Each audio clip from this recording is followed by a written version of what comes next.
बच्चों क्वेश्चन है हमारे पास, the values of crystal field stabilisation energy for a high spin D6 metal ion in octahedral and tetrahedral field. ठीक है, आपको क्या बताना है, क्रिस्टल फील्ड स्टेबलाइजेशन एनर्जीज बतानी है।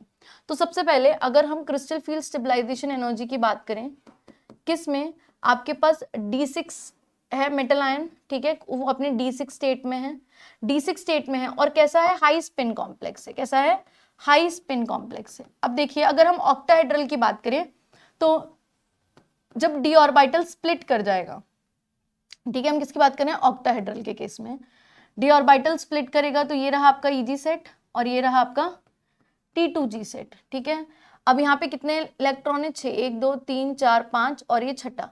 तो अगर हाई स्पिन कॉम्प्लेक्स है, हाई स्पिन कॉम्प्लेक्स का मतलब क्या है कि यहाँ पर इलेक्ट्रॉन्स की पेयरिंग नहीं होगी। हाई स्पिन कॉम्प्लेक्स का मतलब ये है कि स्प्लिटिंग एनर्जी कम है और पेयरिंग एनर्जी ज्यादा है, तो इलेक्ट्रॉन्स पेयर ना करके क्या करते हैं, Eg सेट में जाते हैं। तो ध्यान से देखिएगा, एक इलेक्ट्रॉन यहाँ आएगा, दूसरा आएगा, तीसरा आएगा, चौथा यहाँ, पांचवा यहाँ और छठा यहाँ। ठीक है, यही होगा।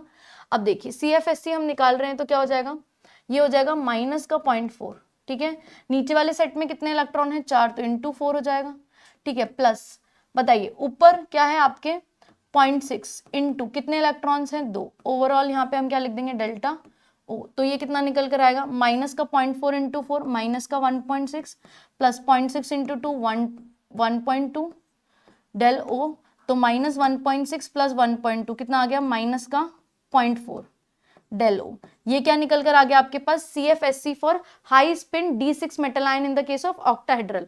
ठीक है, तो चलिए ये तो ऑक्टाहेड्रल के केस में आ गया। माइनस 0.4 ऑक्टाहेड्रल फील्ड में हमारे पास क्या आया है वैल्यू CFSC का, माइनस 0.4 डेलो यहाँ मिल रहा है, माइनस का 0.4 डेलो यहाँ मिल रहा है। इसका मतलब ये है कि सेकेंड एंड फर्स्ट ऑप्शन तो डिस्कार्ड हो गए।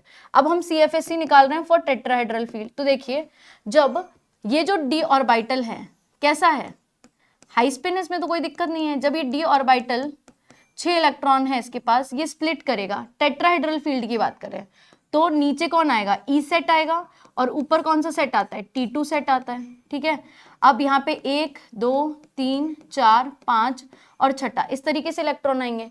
अब मुझे CFSC निकालनी है इन टेट्राहेड्रल फील्ड, तो यहाँ पे क्या होगा, नीचे की तरफ तो होता है माइनस का 0.6, तो कितने इलेक्ट्रॉन है, 3, प्लस ऊपर की तरफ क्या लेंगे, 0.4, ठीक है, गैप, और इलेक्ट्रॉन कितने हैं, 3 इंटू डेल्टा टी। तो ये वैल्यू कितनी आएगी, माइनस का 0.6 इंटू 3 माइनस का 0.18 प्लस 0.4 इंटू 3 कितना हो जाएगा, 1.2 और ये आ जाएगा डेल्टा टी। तो ये माइनस 1.8 प्लस 1.2, ये वैल्यू कितनी आ जाएगी, माइनस का 0.6 डेल्टा टी। माइनस का 0.6 डेल्टा टी कहाँ मिल रहा है, यहाँ तो नहीं मिल रहा है, माइनस का 0.6 डेल्टा टी यहाँ मिल रहा है। तो fourth option is the right answer.